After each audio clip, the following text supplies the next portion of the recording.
சற்று முன் கிடைக்கப்பெற்ற மிக முக்கியமான செய்தி ஒன்று வெளியாகி உள்ளது.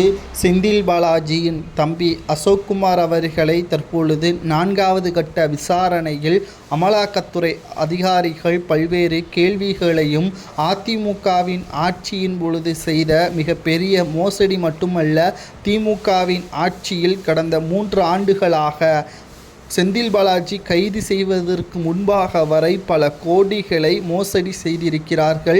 மின்சாரத்துறையில் டாஸ்மாம்களை வாங்கியதும் மற்றும் மதுபான ஊழல்கள் செய்ததையும் தற்பொழுது ஆதாரத்துடன் வாக்குமூலமாக கொடுத்திருக்கிறார்.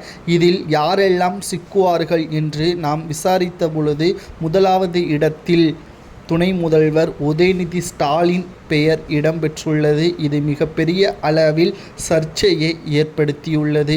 காரணம், செந்தில் பாலாஜியின் தம்பி அசோக்குமார் அவர்கள் கைது செய்யப்படாமல் இருப்பதற்கு, அவர் தலைமறைவாக கிட்டத்தட்ட 2.5 ஆண்டுகள் மறைந்து இருந்ததற்கு தமிழக அரசின் உதவி இல்லாமல் செயல்படுத்துவதற்கு சாத்தியமே கிடையாது.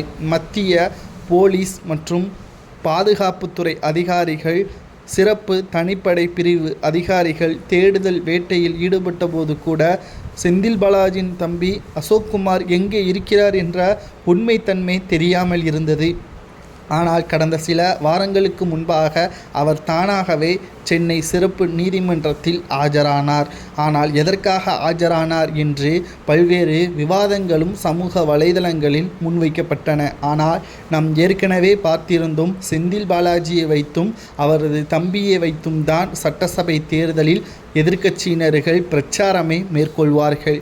தற்பொழுது செந்தில் பாலாஜி தம்பி அசோக்குமார் அவர்கள் தானாக முன்வந்து சரண்டர் ஆனால் அதிலிருந்து திமுக தப்பித்து கொள்ளலாம் என்று நினைத்தார்கள். சாட்சிகளை அழித்துவிட்டு அவர் சரணடைய வேண்டும் என்று கூறினார்கள். ஆனால் சாட்சிகளும் அதற்கான ஆவணங்களும் சரியாக அளிக்கப்படவில்லை.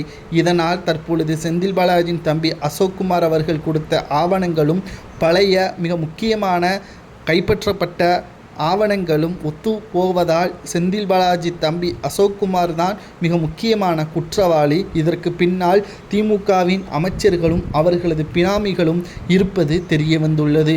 கடந்த 3 ஆண்டுகளில் மட்டும் திராவிட முன்னேற்றக் கழகம் பல கோடிகளை ஊழல் செய்திருக்கிறது என்ற உண்மைத்தன்மையை அமலாக்கத்துறை அதிகாரிகள் கண்டுபிடித்திருக்கிறார்கள். அடுத்த அமலாக்கத்துறை அதிகாரிகளது வேட்டை ஒன்று துணை முதல்வராக இருக்கலாம் அல்லது பிற அமைச்சராக இருக்கலாம். இவர்களுக்கு என்ன தண்டனை கொடுக்கலாம், இது போன்ற தவறுகளை செய்யாமல் இருப்பதற்கு என்பதை கமெண்ட் வாயிலாக மறக்காமல் கூறுங்கள்.